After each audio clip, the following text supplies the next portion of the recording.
member of Omicron PSI, and he made the Dean's Honor List for academic excellence at doctoral level. Wow. In terms of his entrepreneurial skills, his specialism is leadership. He's a coach and a mentor for young and emergent leaders.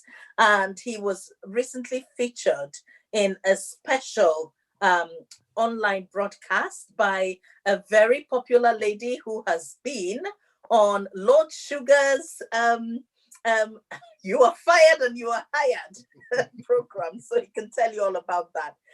One of the things that he's most well known for is that he's the author of the best-selling book, The Learning Leader, and the 5 Perspectives of Change Leadership. He has so many other contributions on leadership. Without much ado, Dr. Chuma, you're welcome to Leadership on the Hot Seat. So, how did your story begin? Where did you start from?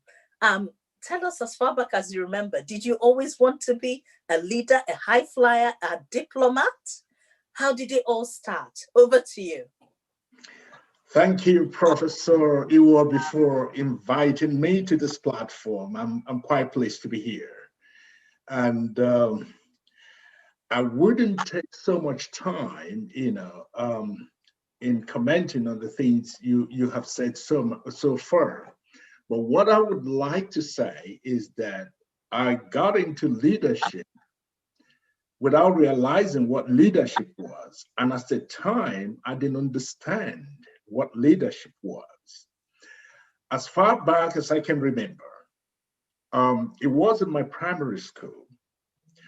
And it was in my primary 5 that my teacher spoke to my parents in my presence and said to them that Chuma is going to make a great leader. I didn't know what it meant. When I got home, I was asking my father what he meant by that.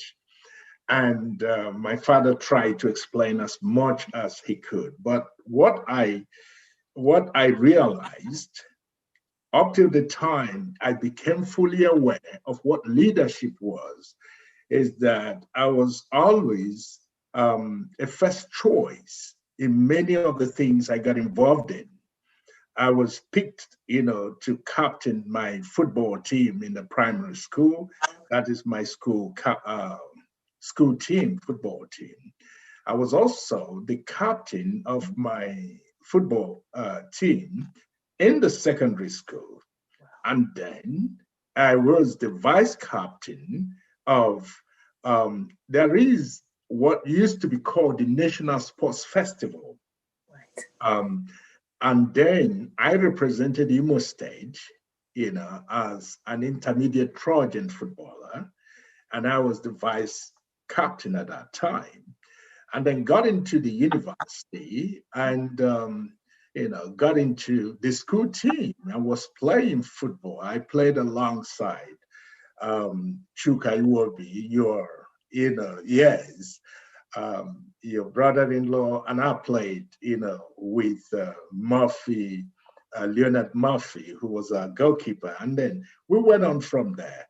Then at my postgraduate level, when I was doing my MBA, I was the president of the Graduate Students Union. And so it just moved on from there into the real world. And I found out that everywhere I went, I was laden with responsibilities at different points in my life. So that's how it all started. Oh, wow. Okay. That's interesting. Wow. So you've always been given and you've always been drawn to leadership. This is fantastic. So tell us a bit more about your journey to becoming a diplomat and beginning to write all these dramatic books. I mean, we've heard of all the places you've taught and led and the nations that you went to, that you worked in and influenced trade deals. We're talking about enterprising young Black people this whole month. How was that journey for you? How did you overcome challenges? And how did you even dare to apply for some of these big positions? And then really tell us everything you can about the leadership tips in your books, because everybody wants to know. Very well, thank you. There are many questions there, so I'll try, to break them up. One is how I got into, the positions I occupied, and the other one was how I got into the diplomatic mission, and then the other bits are my books and the tips. Very well. So I'll try to get them in as much as I can, but in a very concise way. Um, the very first thing was that getting in the very first minister I worked with was actually a carryover from, the university. We were closely linked in the university. So he knew my capabilities. He knew what I could do. And so when he was appointed the Minister of Science and Technology, I was a natural choice because he knew what I could do. And so I gained that appointment.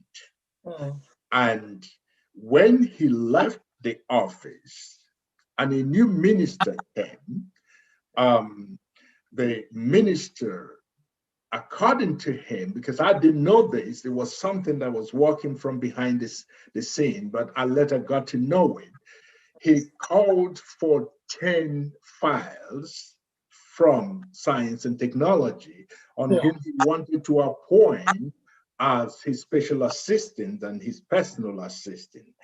And he said, according to him, that I was the natural choice. So that came out the very first day he was addressing everybody in the ministry. Yeah. And everybody introduced themselves. So when it got to me and I introduced myself as, the special ed to his predecessor, and Yeah. and he, in front of everybody, he said, I hereby reappoint you. And so that's how I moved from one minister to the other minister. So I Mm. continued in the job I was doing. And I worked with the General Sam Moma, who Yeah. incidentally we just lost last July. So that's how I got there. Mm. And then my journey then into the diplomatic circle was Yes. as a result of my track record, you know, and um, the Minister of Science and Technology with the Minister of Foreign Affairs, had a discussion about me, and I was, appointed as the, envoy coming to the United Kingdom to Wow. Okay. actually take over and ensure that Nigeria did not lag behind in scientific developments in the developed world. So Wow. majority of what I was doing when I came to the United Kingdom, working in the Nigerian house, was to find out what was going on in terms of scientific development. And then I had to write special reports back to Nigeria and telling the nation where we could, you know, use the developed world as a linchpin to Nigerian scientific development. So that's where it is. That's how I got there. Yes. Wow. Yes. That's absolutely brilliant. So you had distinguished yourself anyway. And when the time was right and they were looking for somebody with those qualities and attributes, you were just right there. So it's about your own personal and professional development of your own journey, so you were already standing out to people. So that's interesting. Before we hear all about your book, your books on leadership, because we want to hear the tips. What makes a good leader? What are the qualities of a good leader? How can you develop leadership skills? I've read the 5 steps, your first one. Yeah. I'm going to make sure that every book you've written, I'm going to buy them and read them. You can tell us where to download them from as well. Yeah. But before that, how did you get to feature as a leader as well on Lady Karen Baroness? Is it Baroness or Lady Karen Yeah, Brody's Baroness. show, Baroness Brody's show? Because she's well known for The Apprentice. We were very excited to see that you featured on her conversation as well. Yes, I had an interview with Baroness Brady, and we worked together in another project, and we became quite close and acquainted, and so when it was time, she had a joint she had a joint um, development on a particular program, on a particular MBA program in Aden University, called the KBMBA. Yeah. She was actually the first, celebrity that Yeah. actually mapped out an MBA program, Wow. where an MBA program was named after her. So Wow. it was Karen Brady MBA program. Wow. So, and incidentally, I was leading that program in Aden University. So we had worked in different projects, and so that brought us closer and closer. And so it was part of the promotion of that program, Yeah. that I got her interviewed. Oh, that was so exciting for Yeah. us to see. So in terms of the your actual book, you talk very, very clearly about the learning leader. What do you mean by the learning leader? Beautiful question, Professor Wobi. I'm glad you asked that question. Mm. When the first edition of that book came out in 2016, Channel Television in Nigeria invited me to come and talk on the book with other things. And one of the things they asked me to touch was what Chinua Achebe, Professor Chinua Achebe, you know him, everyone knows him.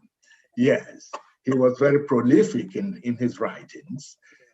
He did say that the problem with Nigeria was leadership. And so Channel Television wanted me, to evaluate that statement, whether I agreed with it or not. And I looked at it and I said, look at it this way.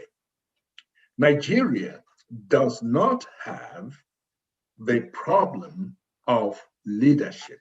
What Nigeria has is the problem of learning leadership. And that's down to your question now. Probably you listened to that interview or something, because you're asking me exactly what they asked me. No, I haven't. Now, what you call a leader, I mean, the leadership materials we have in Nigeria are in abundance. They are everywhere. So you have many leaders. And from the book, I have written one of the books, The Learning Leader and the 5 Perspectives of Changed Leadership. I made it clear that everybody is a leader and everybody is a follower. And that's the paradigm shift we've got to make. So it's not about leaders. There are many leaders in Nigeria. There's many leaders, many Black leaders, many white leaders, there are leaders everywhere. But what we don't have in as many number as I would like are learning leaders. And learning leaders are people who learn from the mistakes of others, from what other people have done, their predecessors, where they failed, where they succeeded, why did they fail, why did they succeed? A reflection of all this. How else can we do things other than the way we're doing them? Now, Yeah. all these things come together into an equation, a mix that if we get it right, then we're likely to move forward. If we don't get it right, we keep making the same mistake over and over and over again. Like I did say in that interview, which I will repeat here, listen to the maiden speeches of everybody who's appointed into a ministerial office or any kind of political appointment in Nigeria. There's a word you would hear, and it is so recurrent that it's becoming too boring. They keep saying, we want to lay a sustainable foundation. A sustainable foundation. And I was asking, how long would it take us to move away from the foundation and build like other nations have built?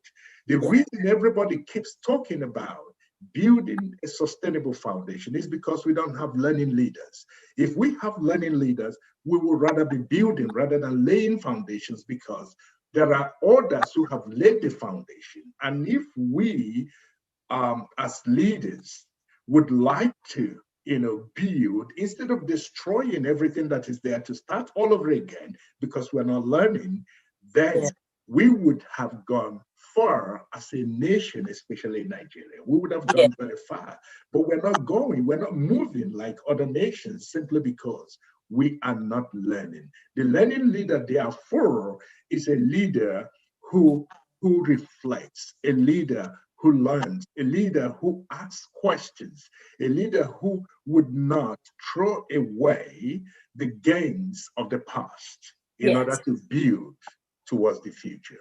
That's Wow, that is huge. So people really ought to strive to learn from the errors of others and to continue that journey of learning, because you can never actually arrive at this destination called perfect leadership.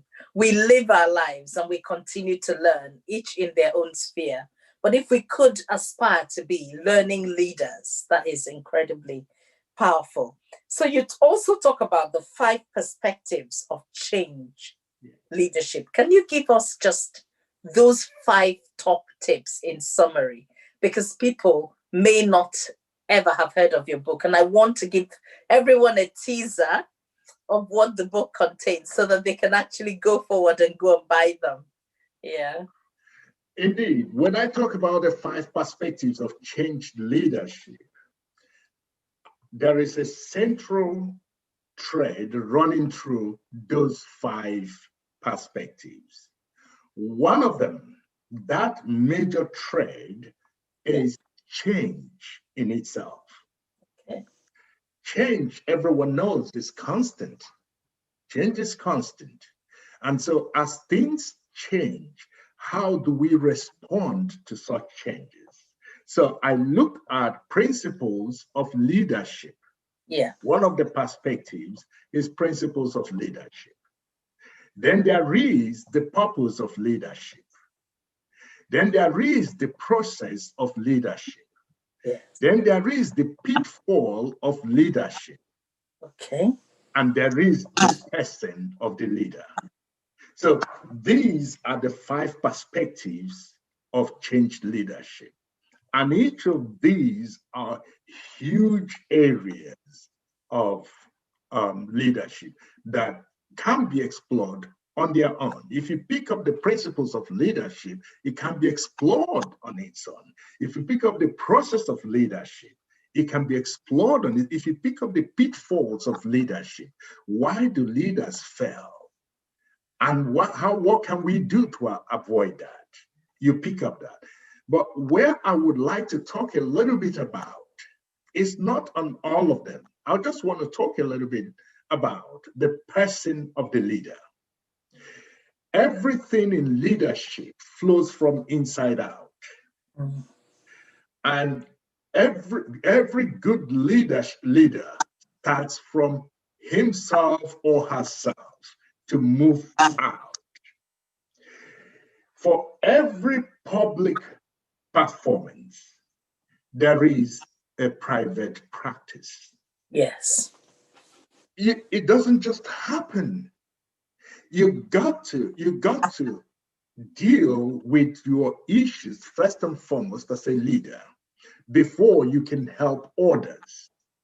And so, in that first part of these 5 perspectives of leadership, I talked about the belief system. Yeah. What does your belief system have to do with leadership? I talked about character formation. What has character got to do with leadership? I talked about influence and persuasion. What strategies do you need to become an influential leader? Yeah. I spoke about, learning to discover yourself. That is your purpose as a leader. Why are you here? Why are you leading? What's their purpose?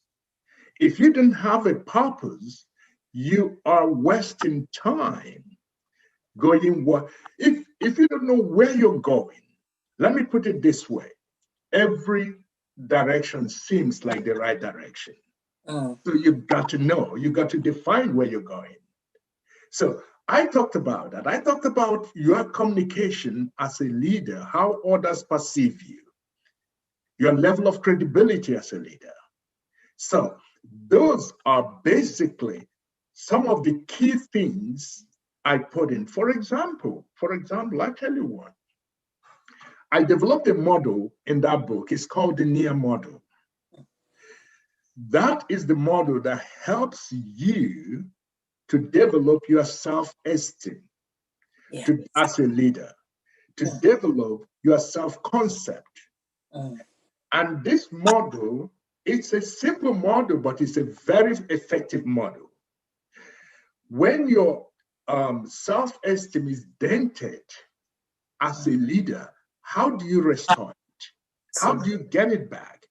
The problem with many leaders you find out is that when their self-image, when a leader's self-image is dented, the leader tends to use orders, stepping on others, using others to show up his or her self-image. That's not the right way to lead. We all know it.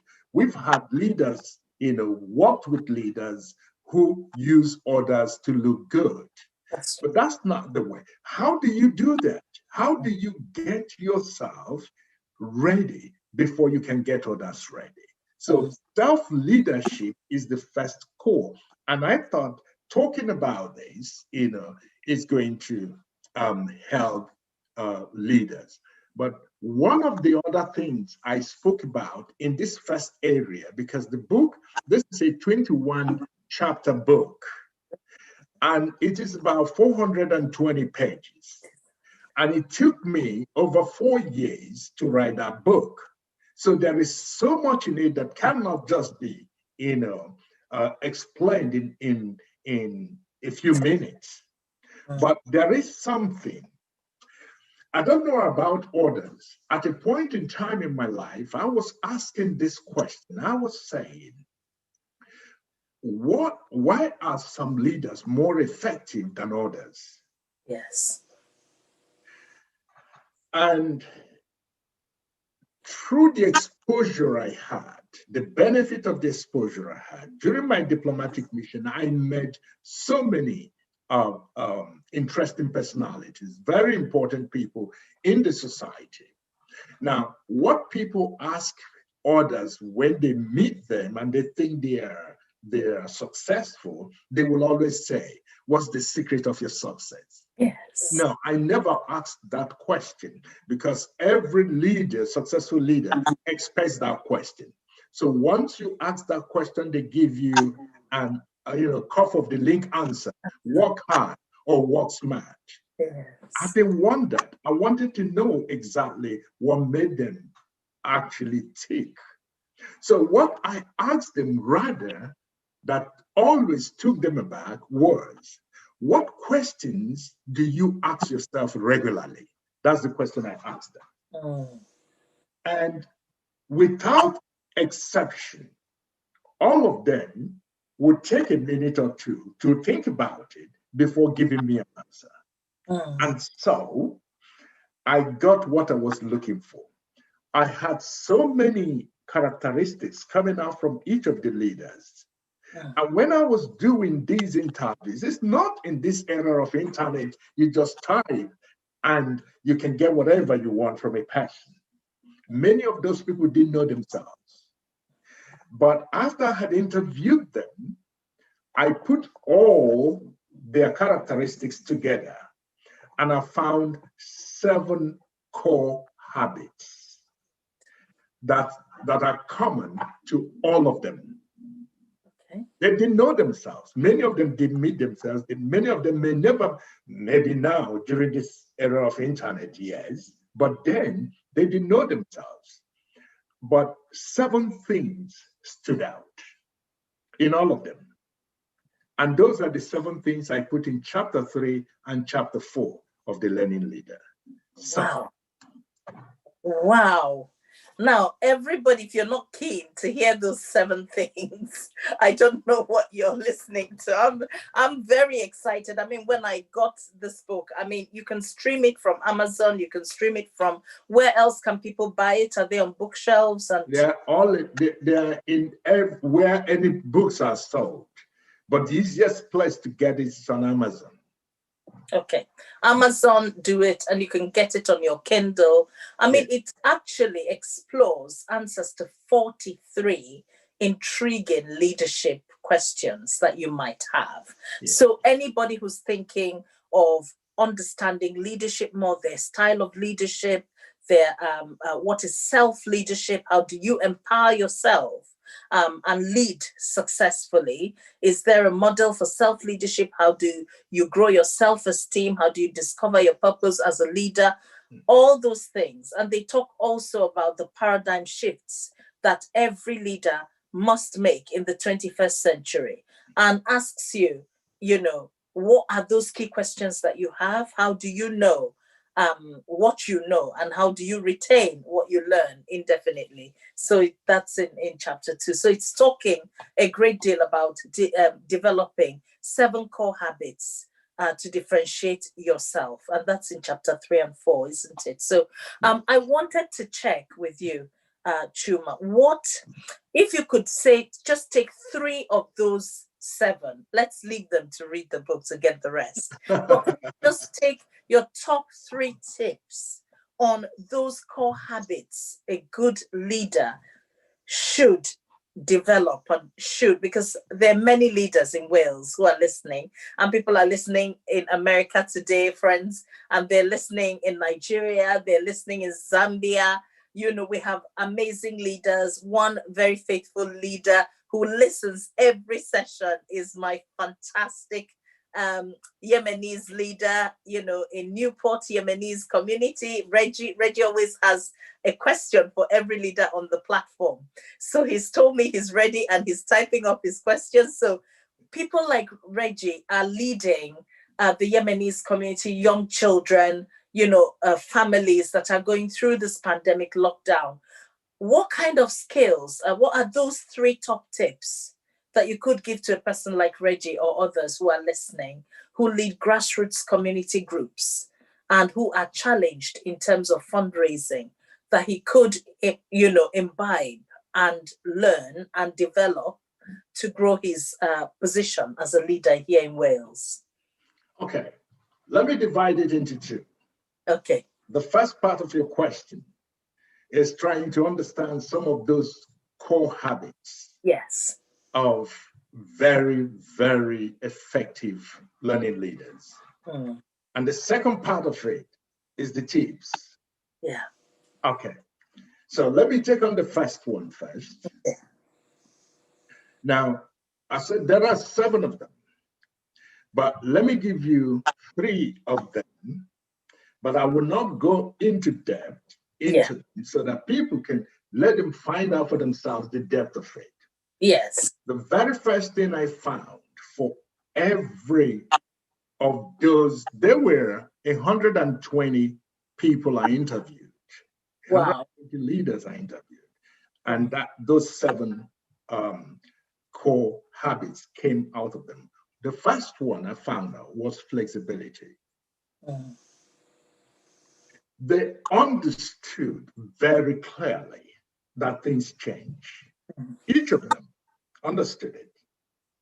And so they had a change mindset.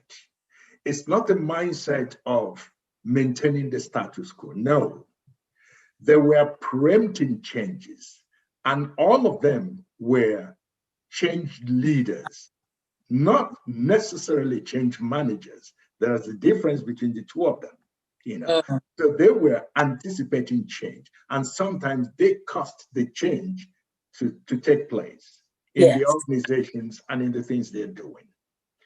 And being able, therefore, to be flexible is a key habit for Yeah. every leader who wants to be effective. Yeah. And if you break it down, to everyday thing, because somebody could say, Dr. Schumer, how do I develop that habit of flexibility? Yeah. Break it down. We are many times creatures of habit. Yes.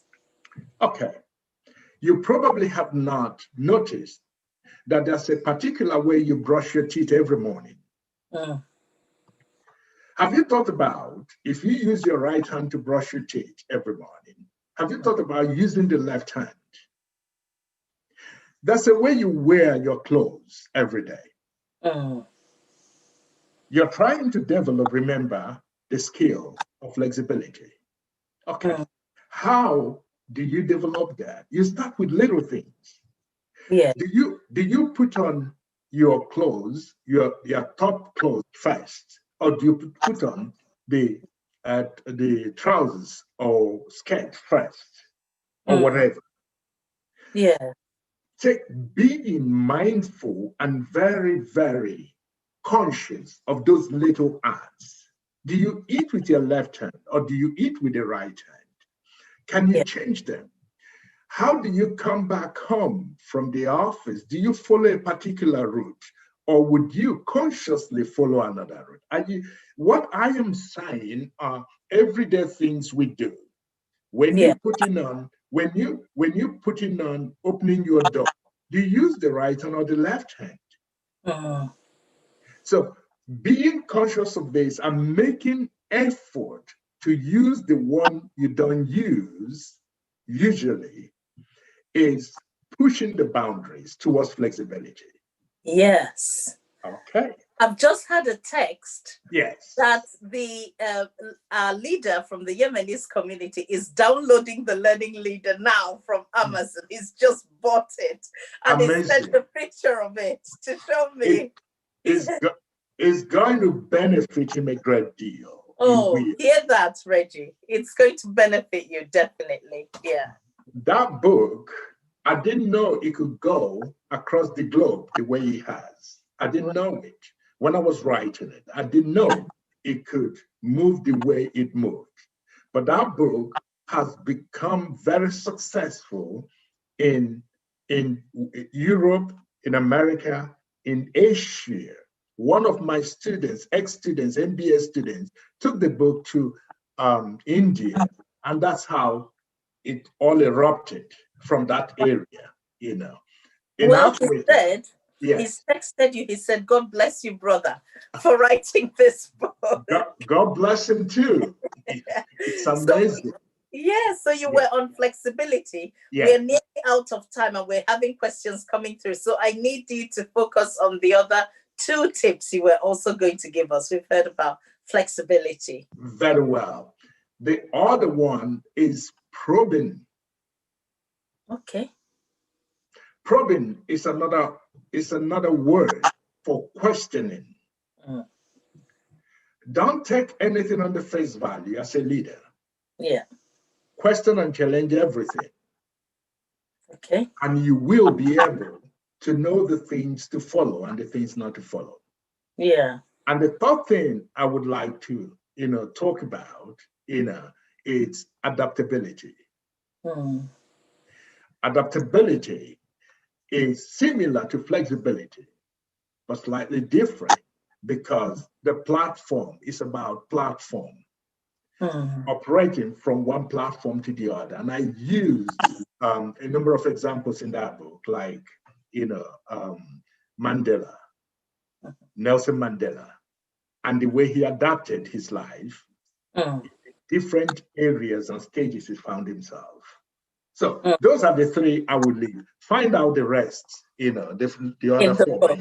Yeah. Wow. So we have 3 top tips: be a flexible leader, probing and questioning, and adaptability. Be ready to adapt to your situation and circumstances. In other words, when in Rome, do like the Romans, which is another way of adapting. Sometimes you have to adapt your style to the circumstances. Right, we have a couple of comments. We've got Zushka. But before you get there, I haven't talked about the other part of the question you asked. Just before you give the top tips, because this one is linked, Zushka Hilton is the leader of the Polish community, the Lude community in Newport. And she's asking you, how do you stay motivated as a leader? And then give us your 3 top tips, please. Amazing. I motivate myself.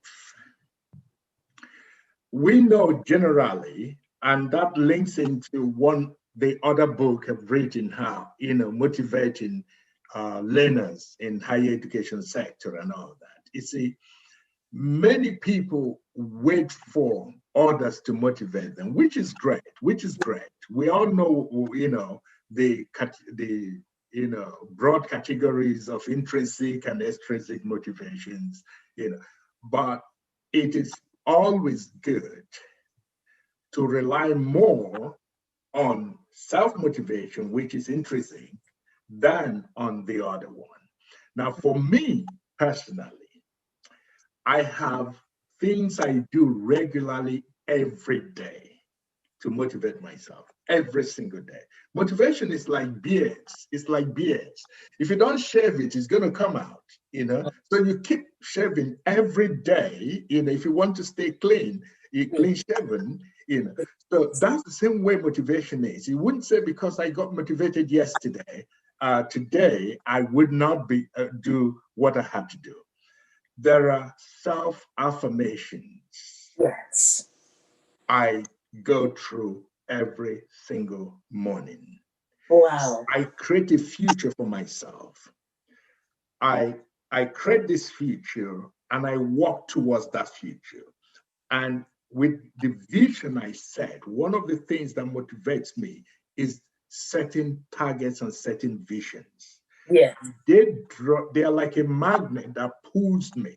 That's the reason why I can't wait to get out of bed every morning to do what I have to do. And I have this passion of, disseminating knowledge. So every morning, I invest at least 3 hours of my time in writing and researching. These are the things that motivate me. And then, of course, there is the concept.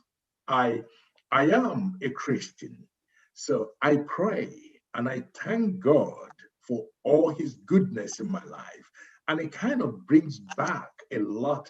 The more I talk about what he has done for me, the more I get excited, in the things that are coming. So that keeps me motivated. Yes. Wow, it's similar. You know that I'm a Christian and you are too. For people of faith, in this time, there is hope and you keep pushing. I know many of our watchers are people of faith of a variety, and others are people who have no faith. But whatever motivates you, grab onto that and make sure you harness it. And they are saying, the leader of our Chinese community in Wales here, Shirley Aoyeng, is also watching and trying to buy the book. And it is saying it is unavailable. So you better check if they bought it all already. What it is the first edition that is unavailable.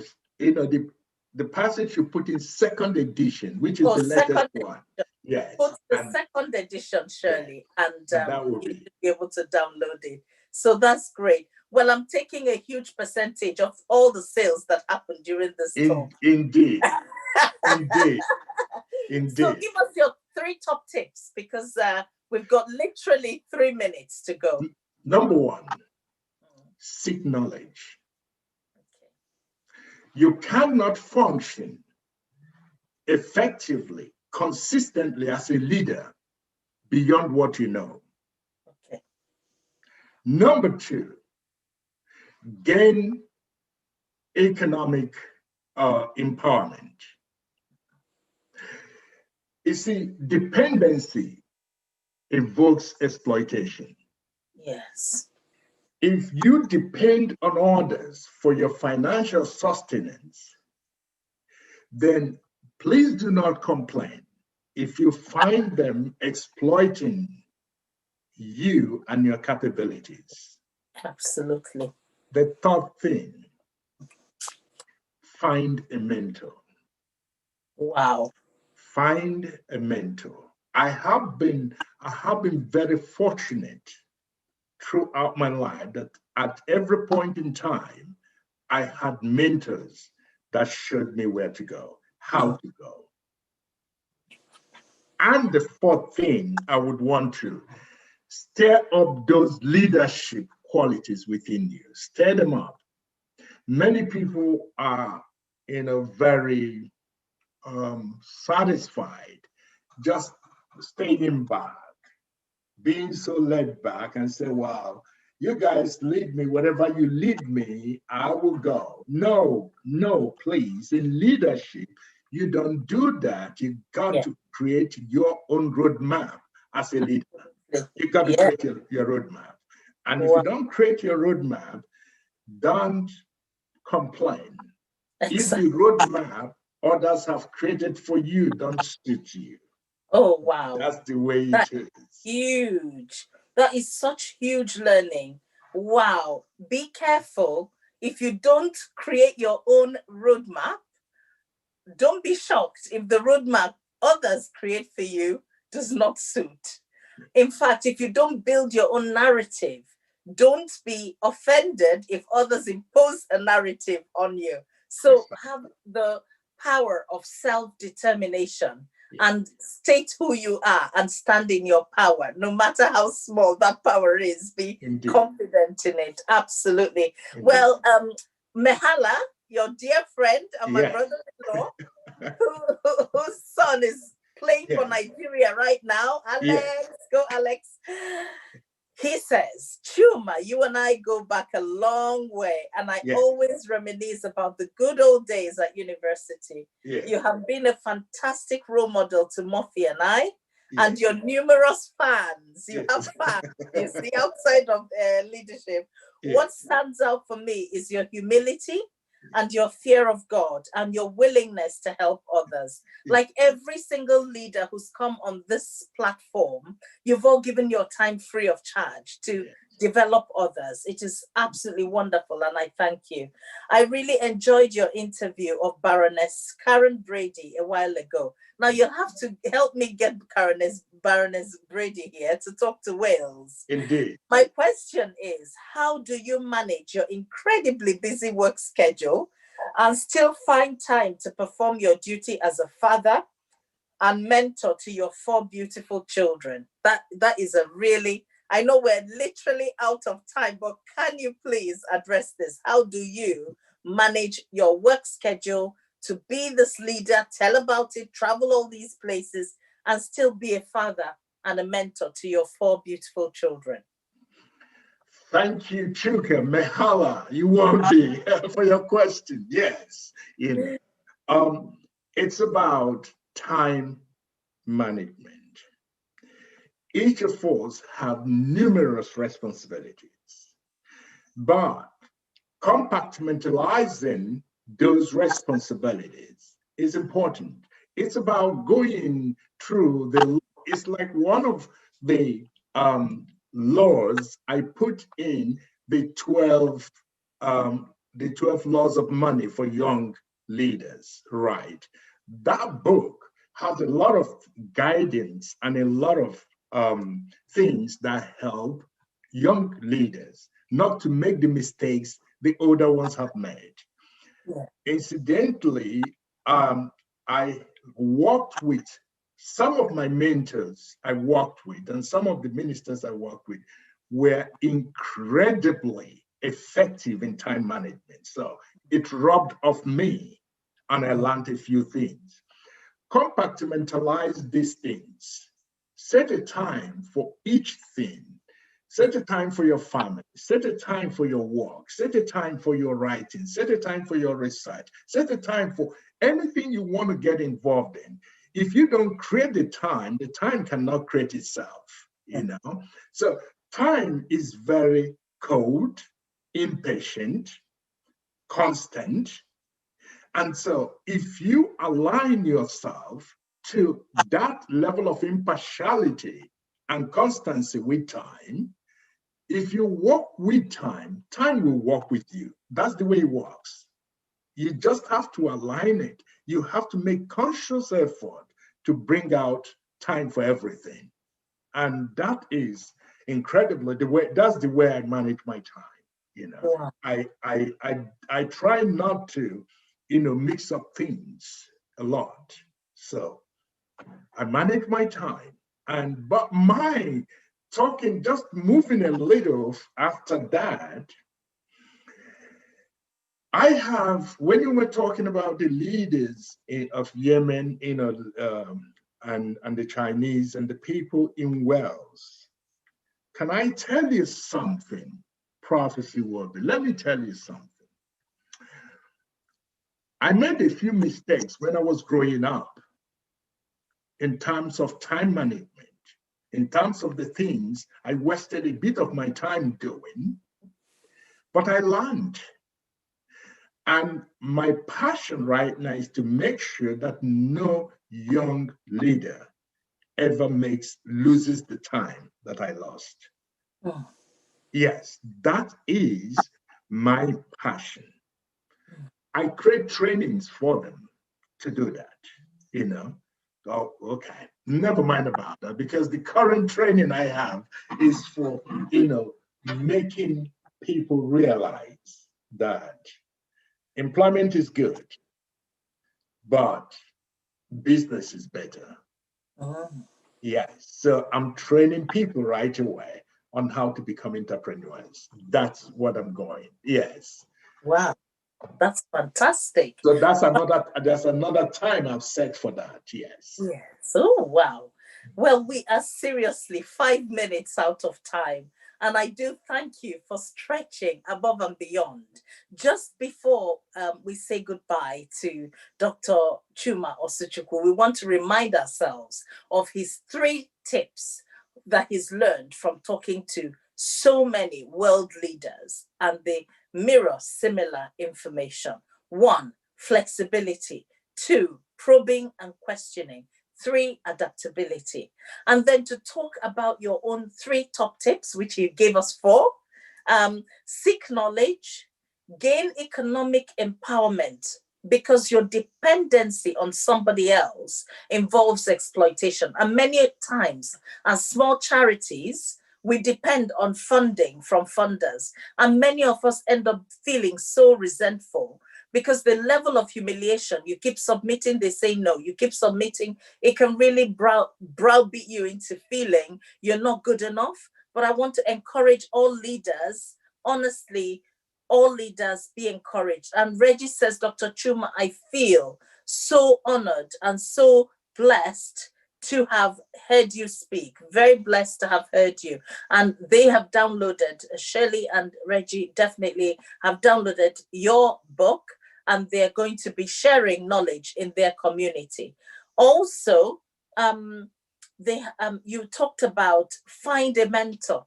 Guys, walk up to anybody. I have been known to walk up to a minister in Welsh government and say, please mentor me. I'm a leader who's wanting to learn more. So recognize who you are, set your own narrative, announce who you are, and encourage people to support your vision of the future you see for yourself, not be have someone else's vision imposed upon you. You need to have a sense of purpose and direction. And finally, stir up the leadership qualities within you. You got it. You got it. Don't let anybody put you down, guys. You have it. And don't listen to anybody who tells you you don't, because many people are discouragers. That's all they live to do, is discourage and spit on your dreams. Well, we've heard Dr. Chuma. The best is yet to come. So please go to Amazon, stream it, download it, and make sure you share about it. I'm sure we'll probably invite you to do another whole topic on how to grow entrepreneurial skills. I have to set up another YouTube channel for that one. A big, big, warm, heartfelt thank you to you, Dr. Chuma, from all of us here in Wales. And it's great to have had you on Leadership on the Hot Seat. Next week, we have our third leader for October, and she is an absolutely stunning woman, all the way from Canada. And she is a lawyer and the co-founder and executive director of the Women's Center for Social Justice, better known as Women at the Center. Oh, you haven't heard anything till you've heard her. Neka McGregor. We will meet her next week. Thank you, Dr. Chuma, and everybody tune in next Thursday at 3:30 p.m. on Leadership on the Hot Seat. Have a Thank good you for having me. Thank you so much. Thank you. Yes.